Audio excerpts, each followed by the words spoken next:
Assalamualaikum warahmatullahi wabarakatuh. Perkenalkan, nama saya Rabi'ah Al-Adawiyah, NIM 190210102067. Saya merupakan mahasiswa Universitas Jember, Pendidikan Fisika Angkatan 2019 yang sedang menempuh mata kuliah etnofisika. Di sini, saya akan menjelaskan tentang analisis konsep fisika pada kesenian tradisional wayang kulit. Berikut akan ditampilkan cuplikan pertunjukan dari kesenian wayang kulit.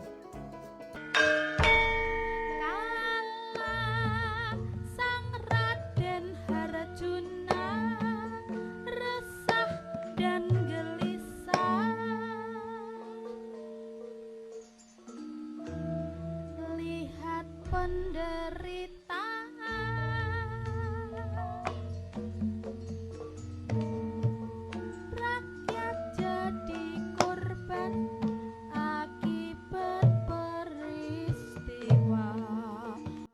Wayang kulit adalah seni tradisional Indonesia yang terutama berkembang di Jawa. Wayang berasal dari kata mahyang, yang artinya menuju kepada roh spiritual, dewa, atau Tuhan Yang Maha Esa. Ada juga yang mengartikan wayang adalah istilah bahasa Jawa yang bermakna bayangan. Hal ini disebabkan karena penonton juga bisa menonton wayang dari belakang kelir atau hanya bayangannya saja.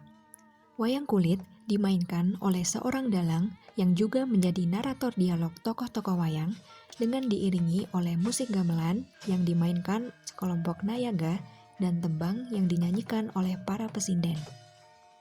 Dalang memainkan wayang kulit di balik kelir, yaitu layar yang terbuat dari kain putih, sementara di belakangnya disorotkan lampu listrik atau lampu minyak yang biasa disebut dengan blencong. Sehingga para penonton yang berada di sisi lain dari layar dapat melihat bayangan wayang yang jatuh ke kelir. Untuk dapat memahami cerita wayang atau lakon, penonton harus memiliki pengetahuan akan tokoh-tokoh wayang yang bayangannya tampil di layar. Secara umum, wayang mengambil cerita dari naskah Mahabharata dan Ramayana, tetapi tidak dibatasi hanya dengan pakem atau standar tersebut. Ki dalang bisa juga memainkan lakon, carangan, atau gubahan. Beberapa cerita diambil dari cerita Panji. Pertunjukan wayang kulit telah diakui oleh UNESCO pada tanggal 7 November 2003 sebagai karya kebudayaan yang mengagumkan dalam bidang cerita narasi dan warisan yang indah dan berharga. Selanjutnya akan dibahas mengenai perkembangan kesenian tradisional wayang kulit.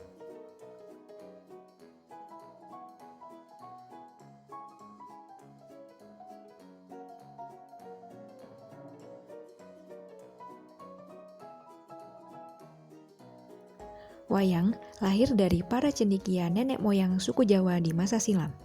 Pada masa itu, wayang diperkirakan hanya terbuat dari rerumputan yang diikat, sehingga bentuknya masih sangat sederhana. Wayang dimainkan dalam ritual pemujaan roh nenek moyang dan dalam upacara-upacara adat Jawa. Catatan sejarah pertama tentang adanya pertunjukan wayang mengacu pada sebuah prasasti yang bisa dilacak berasal dari tahun 930 Masehi yang menyebutkan adanya sosok Galigi Mawayang. Saat itulah sampai sekarang beberapa fitur teater boneka tradisional tetap ada. Galigi sendiri merupakan seorang penampil yang sering dimintai untuk menggelar pertunjukan ketika ada acara atau upacara penting. Pada saat itu, ia biasanya membawakan sebuah cerita tentang Bima, seorang kesatria dari kisah Mahabharata. Penampilan yang dibawakan oleh Galigi tercatat dalam Kakawin Arjuna Wiwaha yang dibuat oleh Empu Kanwa pada tahun 1035 Masehi, yang mendeskripsikannya sebagai seorang yang cepat dan hanya berjarak satu wayang dari Jagat Karana. Kata Jagat Karana merupakan sebuah ungkapan untuk membandingkan kehidupan nyata kita dengan dunia perwayangan, di mana Jagat Karana yang berarti penggerak dunia atau dalang terbesar hanyalah berjarak satu layar dari kita. Perkembangan wayang terus terjadi. Cerita-cerita yang dimainkan pun kian berkembang. Dalam pewayangan Jawa, yang terkenal adalah kisah Ponokawan yang terdiri dari Semar, Petro, Gareng, dan Bagong. Adapun masuknya agama Hindu di Indonesia pun telah menambah khasanah kisah-kisah yang dimainkan dalam pertunjukan wayang. Kisah Mahabharata dan Ramayana merupakan dua contoh kisah yang menjadi favorit pada zaman Hindu-Buddha di masa itu. Kedua epik ini dinilai lebih menarik dan memiliki kesinambungan cerita yang unik, sehingga pada abad ke-10 hingga 15 Masehi, kedua kisah inilah justru yang menjadi cerita utama dalam setiap pertunjukan wayang. Kesukaan masyarakat Jawa pada seni pertunjukan wayang pada masa tersebut juga berpengaruh terhadap proses penyebaran agama Islam di tanah Jawa. Sunan Kalijaga misalnya, ketika beliau berdakwah, beliau akan menggelar pertunjukan wayang dan memainkannya untuk mengundang banyak orang datang. Dalam pertunjukan itu, beliau menyisipkan pesan moral dan dakwah Islam secara perlahan agar masyarakat yang mayoritas masih memeluk Hindu dan Buddha itu tertarik untuk mengetahui Islam lebih dalam. Dari perkembangannya, pertunjukan wayang juga mulai diiringi dengan segala perlengkapan alat musik tradisional gamelan dan para sinden. Kedua pelengkap ini dihadirkan Sunan Kalijaga untuk menambah semarak pertunjukan wayang sehingga lebih menarik untuk ditonton. Pertunjukan wayang ini kemudian berkembang menjadi beberapa jenis, salah satunya adalah wayang kulit. Pada periode selanjutnya, penggunaan bahan-bahan lain seperti kulit binatang buruan atau kulit kayu mulai dikenal dalam pembuatan wayang. Adapun wayang kulit tertua yang pernah ditemukan diperkirakan berasal dari abad kedua Masehi. Selanjutnya, proses pembuatan wayang kulit. Wayang kulit tentu saja membutuhkan cara pengerjaan yang teliti dan tidak sembarangan agar bisa menghasilkan wayang kulit berkualitas. Untuk cara pembuatan wayang kulit yang pertama yaitu membersihkan kulit. Pilih kulit-kulit yang berkualitas terlebih dahulu, kemudian memisahkan kelebihan daging dan lemak yang menempel pada kulit yang akan digunakan. Gunakan bidang persegi 4 yang dibuat dari batang buluh atau kayu untuk memudahkan pemilihan kulit. Saat proses pengikisan bisa dibantu dengan menggunakan pisau raut atau pisau wali, namun harus lebih berhati-hati agar kita memastikan kulit benar-benar bersih dari daging dan lemak. Langkah selanjutnya yaitu menjemur kulit. Setelah kulit dibersihkan dengan baik, kulit dijemur selama 2 atau 3 hari hingga kering. Lamanya proses pengeringan tergantung dengan keadaan cuaca. Langkah selanjutnya yaitu membasuh kulit. Apabila kulit sudah dikikis lagi dan dibersihkan dari bulu, kulit kemudian dibasuh dan dijemur kembali untuk kedua kalinya. Kali ini kulit dijemur hingga benar-benar kering agar bisa mulai membuat patung wayang kulit. Selanjutnya yaitu membuat sketsa. Sebelum mulai membuat wayang, buatlah sketsa terlebih dahulu di atas kertas putih. Buatlah karakter wayang kulit yang menarik sesuai dengan karakter wayang kulit Melayu kuno, namun harus berdasarkan kreativitas dan keterampilan agar tokoh wayang yang dihasilkan halus dan menarik. Selanjutnya, atur pola dan motif sesuai dengan karakter yang ingin dibuat. Setelah itu, pahat kulit yang telah ditempelkan dengan kertas mengikuti pola yang telah dibuat. Setelah selesai memahat, lepaskan kertas secara perlahan dari kulit atau bisa juga dengan dicuci. Kemudian, keringkan kulit yang sudah bersih. Setelah itu, kulit akan diperkuat dengan menggunakan bambu. Pembahasan selanjutnya yaitu mengenai konsep fisika pada wayang kulit. Terdapat 2 konsep fisika yang terdapat pada wayang kulit, yaitu yang pertama adalah konsep torsi dan yang kedua adalah konsep gelombang cahaya. Konsep fisika yang pertama yaitu torsi atau momen gaya. Momen gaya dapat didefinisikan dengan beberapa pengertian. Yang pertama, torsi adalah gaya pada sumbu putar yang dapat menyebabkan benda bergerak melingkar atau berputar.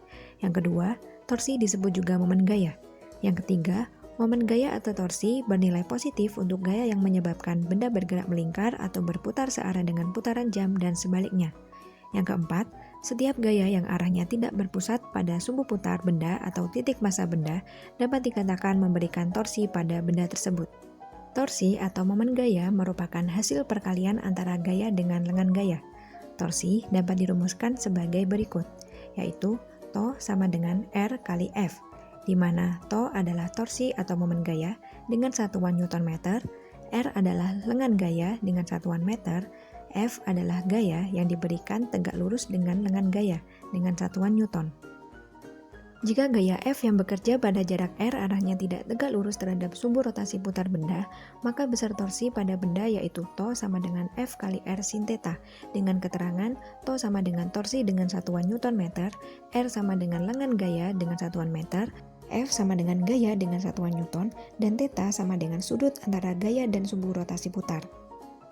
Pada wayang kulit, konsep torsi terjadi pada bagian lengan, di mana pada lengan wayang kulit terdapat dua bagian lengan yang dapat diputar, seperti yang ditunjukkan anak panah pada gambar berikut. Dari gambar tersebut dapat diuraikan beberapa komponen seperti gambar berikut. Lengan wayang kulit tidak lain merupakan lengan gaya atau R. Pada ujung lengan terdapat poros sebagai sumbu putar benda. Apabila lengan digerakkan dengan gaya F, maka akan terjadi perputaran benda dengan arah tertentu. Jika gaya yang bekerja tegak lurus dengan lengan, maka rumus yang berlaku yaitu T sama dengan R kali F. Jika gaya yang bekerja pada lengan gaya tidak tegak lurus, maka besar torsinya adalah T sama dengan R kali F sin theta. Konsep fisika yang kedua yaitu gelombang cahaya. Cahaya merupakan gelombang elektromagnetik yang kasat mata atau dapat terlihat. Cahaya memiliki spektrum atau paket cahaya yang dipersepsikan secara visual oleh indera penglihatan sebagai warna. Alasan mengapa cahaya disebut sebagai gelombang elektromagnetik karena gelombang cahaya yang bergetar adalah medan elektromagnetik dan merambat di ruang tanpa permukaan medium.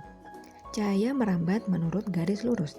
Jika cahaya yang merambat menurut garis lurus terhalang oleh benda yang tidak tembus cahaya atau disebut benda gelap, maka daerah di belakang penghalang tidak akan menerima cahaya, sehingga terbentuk daerah gelap yang disebut bayang-bayang. Bila berkas cahaya yang keluar dari sumber relatif kecil, maka tidak ada bagian lain dari sumber cahaya yang terlihat di belakang penghalang, sehingga terbentuk bayang-bayang gelap yang disebut umbra. Pada sumber cahaya yang relatif besar, selain terbentuk bayang-bayang umbra, juga terbentuk bayang-bayang kabur yang disebut dengan penumbra. Dalam pertunjukan wayang kulit, blencong merupakan sumber cahaya yang diletakkan di depan wayang, sedangkan wayang kulit termasuk benda gelap atau benda yang tidak tembus cahaya dan diletakkan di antara blencong dan layar.